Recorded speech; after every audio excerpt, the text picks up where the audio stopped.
Hello friends, ఈరోజు ఈ వీడియోలో మనం కెమిస్ట్రీ 8 మార్క్స్కు సంబంధించిన ఇంపార్టెంట్ క్వశ్చన్స్ అవి కూడా ఎవరైతే inter first year students supplementary and బెటర్మెంట్కి ప్రిపేర్ అవుతున్నారో వాళ్ళకి ఈ వీడియో చాలా అంటే చాలా హెల్ప్ఫుల్గా ఉంటుంది. ఎందుకంటే ఈ ఒక్క వీడియోలోనే నేను మీకు టాప్ 5 క్వశ్చన్స్ అవి కూడా ఫుల్లీ రిపీటెడ్ క్వశ్చన్స్, అంటే గత 5 ఇయర్స్గా ఈ 5 క్వశ్చన్సే బాగా రిపీటెడ్గా వస్తున్నాయి, అది కూడా సప్లిమెంటరీ అండ్ బెటర్మెంట్ ఎగ్జామ్స్కి.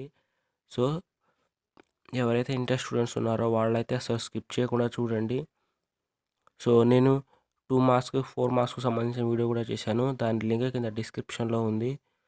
అది చూడాలనుకుంటే ఎవరికైనా ఇంట్రెస్ట్ ఉంటే అవి చూడండి, దాని లింక్ కింద డిస్క్రిప్షన్లో ఉంది. సో ఇక స్టార్ట్ చేద్దాం. సో ఈ సెక్షన్ సిలో మనకు తెలుసు 3 వస్తాయి, అందులో మనం 2 రాయాలని. సో నేను మీకు టాప్ 5 క్వశ్చన్స్ చెప్తాను, జస్ట్ అవే ప్రిపేర్ అయితే చాలు. అందులోంచి 2 మీకు క్వశ్చన్ పేపర్ మీద కనిపించేస్తాయి. అంతలా ఉన్న ఇంపార్టెంట్ క్వశ్చన్స్ ఇవి, అండ్ చాలా అంటే చాలా రిపీటెడ్ క్వశ్చన్స్. సో అందులో ఫస్ట్ క్వశ్చన్ వచ్చేసి, what are the postulates of Bohr's model of hydrogen atom? Discuss the important of this model to explain various series of line spectra in hydrogen atom.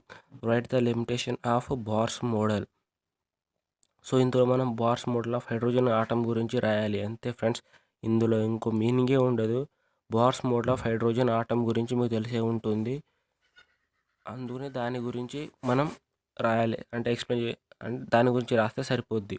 So second question వచ్చేసి, how are the quantum numbers N, L, M arrived at? Explain the signification of this quantum numbers. So N, L, M quantum numbers ఎలా వచ్చాయి and వాటి యొక్క significations గురించి రాయాలి, ఆ quantum numbers గురించి. So అది second question. So next third question.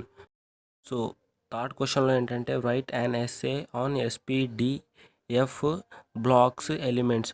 So అసలు ఎస్పీడి అండ్ ఎఫ్ బ్లాక్స్ గురించి, దాని గురించి మొత్తం టోటల్ ఇన్ఫర్మేషన్ రాయాలి. అంటే ఎస్ బ్లాక్లో ఏముంటాయి, ఏ ఎలిమెంట్స్ ఉంటాయి, పి బ్లాక్లో ఏ ఎలిమెంట్స్ ఉంటాయి, డి బ్లాక్లో ఏ ఎలిమెంట్స్ ఉంటాయి, ఎఫ్ బ్లాక్స్లో ఎలాంటి ఎలిమెంట్స్ ఉంటాయి అండ్ వాటి యొక్క పొజిషన్ ఏంటి అనేది మొత్తం, దాని గురించి ఇన్ఫర్మేషన్ మొత్తం రాసేయాలి.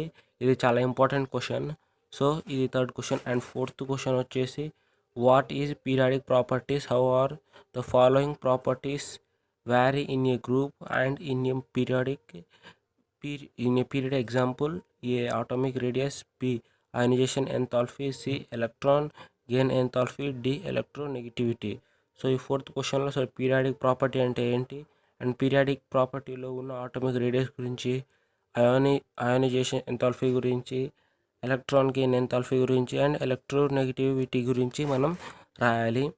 సో లాస్ట్ ఫిఫ్త్ క్వశ్చన్ వచ్చేసి, డిఫైన్ IE1 అండ్ IE2.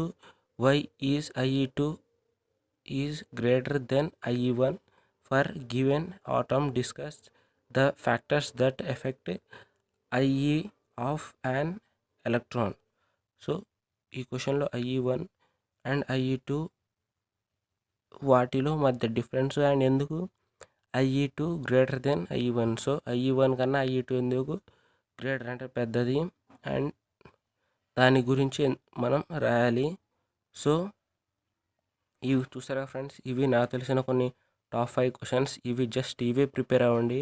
ఇందులో నుంచి మీకు 2 క్వశ్చన్స్ ఎగ్జామ్స్లో కనిపిస్తాయి, జస్ట్ మీరు ఆ 2 క్వశ్చన్స్ని రాసేయండి. మళ్ళీ మనకు ఎక్కువ 3 క్వశ్చన్సే చదవాల్సిన అవసరం లేదు. 3 చదివినా మీరు 2 క్వశ్చన్స్కి అటెంప్ట్ చేయాలి, 2 చదివినా 2 క్వశ్చన్స్కి అటెంప్ట్ చేయాలి, కాబట్టి జస్ట్ 2 క్వశ్చన్స్ నేర్చుకోండి. So thanks for watching.